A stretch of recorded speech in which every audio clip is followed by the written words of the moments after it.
Do you know who caused the Wielkopolska Uprising and who didn't want it to occur? How the communist revolution helped the insurgents? Who paid and equipped the first insurgent units? Positivism or romanticism? Which idea won in Poznań in December 1918?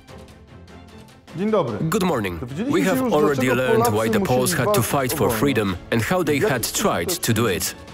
The two heroes of the previous episodes, if you have not seen them, we encourage you to do so. Although they probably would understood each other, represented two different visions of fighting for independence, conservative and radical. Which vision was the right one, and how both worked well at the hour of truth? The November Revolution of 1918, the German Empire, which was losing the war, as well as the significant weakening of state structures, created a unique situation in which Poles could take over at least part of the power. The attack on the town hall, carried out in Poznań by local conspirators on November 13th, was very helpful in such a situation. One of the first consequences of this event was the establishment of an emergency formation, the Service of Guard and Security, which was represented mainly by Poles, also those who had been recruited by the Polish military organization of the Prussian partition. German volunteers were effectively discouraged by their colleagues. In this way, the first de facto Polish military units were created, which ironically were officially maintained and equipped by the German state. It was a significant strengthening of Poles seeking to take over the full power in the city.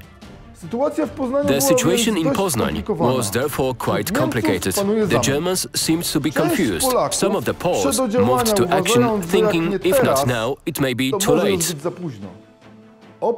Beside them, there were less radical groups in the city, such as the Sokół Gymnastic Association or the Polish People's Guard, formed in October, and also life-experienced citizens who were enjoying the recognition of the whole community and who did not exhibit radical tendencies.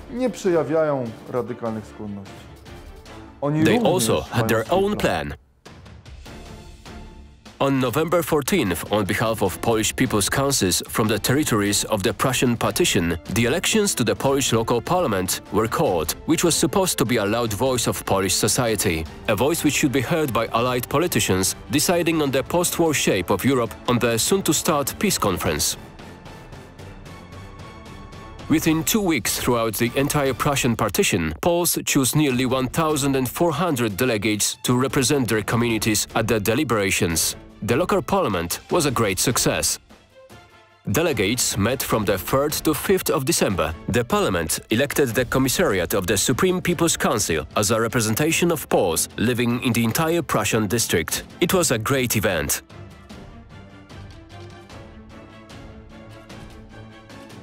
It seemed that the tactics of active waiting for political decisions would be effective. But the revolutionary waves began to drop, and the Germans had no intention of leaving matters to themselves and letting Wielkopolska come fully into the reborn Polish state. The young conspirators didn't wait idly. Every now and then there were armed incidents. Insurgents also captured weapons from the military magazines. Nevertheless, the authority of the leaders of the Polish community made this barrel of gunpowder not explode. A spark was needed. Such a spark occurred during the arrival to Poznań on the way to Warsaw on December 26, 1918. The pianist and composer, and above all, the candidate for the Polish Prime Minister, Ignacy Jan Paderewski. Demonstrative warm welcome and patriotic speech of Paderewski raised the temperature. Also, many Germans decided to manifest their presence in Poznań. Emotions reached the peak. On December 27, 1918, after 4:40 p.m., the first shots were heard. The uprising awaited by many began. The outbreak occurred unexpectedly for all parties. However, the very first days revealed dissonance.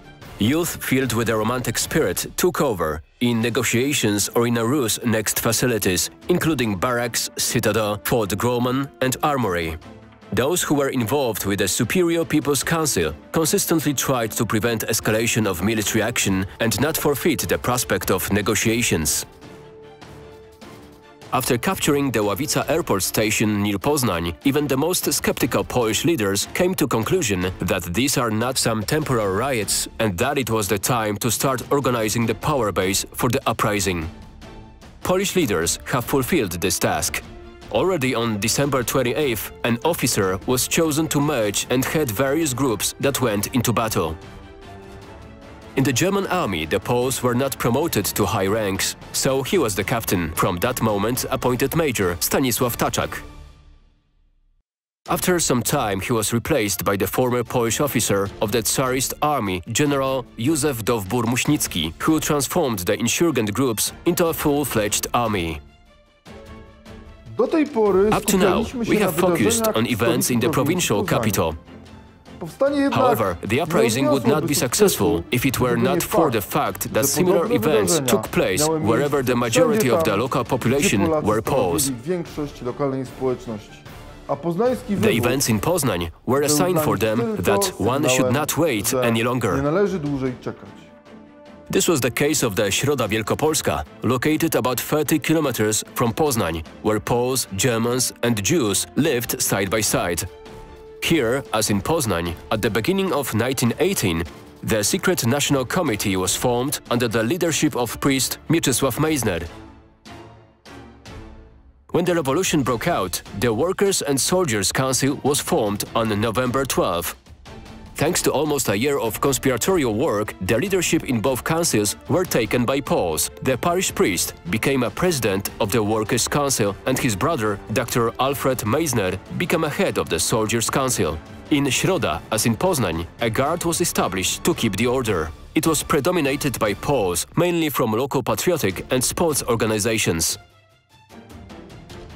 In Środa, the administrative, judicial, police and military power passed into the hands of Poles. Thanks to this, the Rzeczpospolita Średzka was established.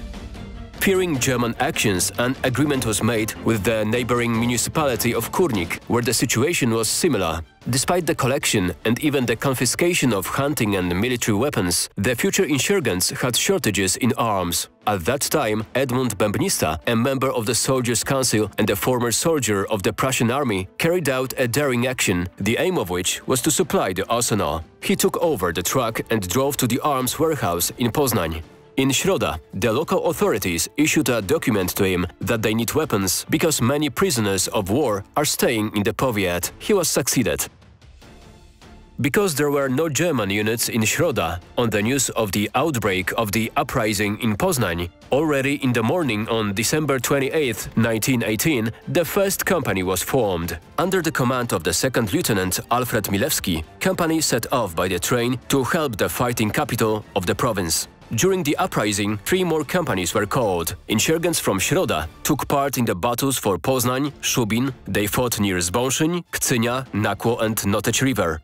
The uprising ended with a German allies truce made in Trier on February 16, 1919. The Allies forced the German side to end the conflict with the Poles. As a result of later agreements, most of the seized territory was granted to Poland. Before this happened, people of Wielkopolska had to fight many times to maintain their conquests. Some gave their enthusiasm and blood, others with experience and prudence took political decisions and also took care of the power base and the assurance of the officers' staff. One might wonder which side would achieve more if it was not limited by the other. However, it is worth assuming that the Wielkopolska Uprising was their mutual success. Thank you.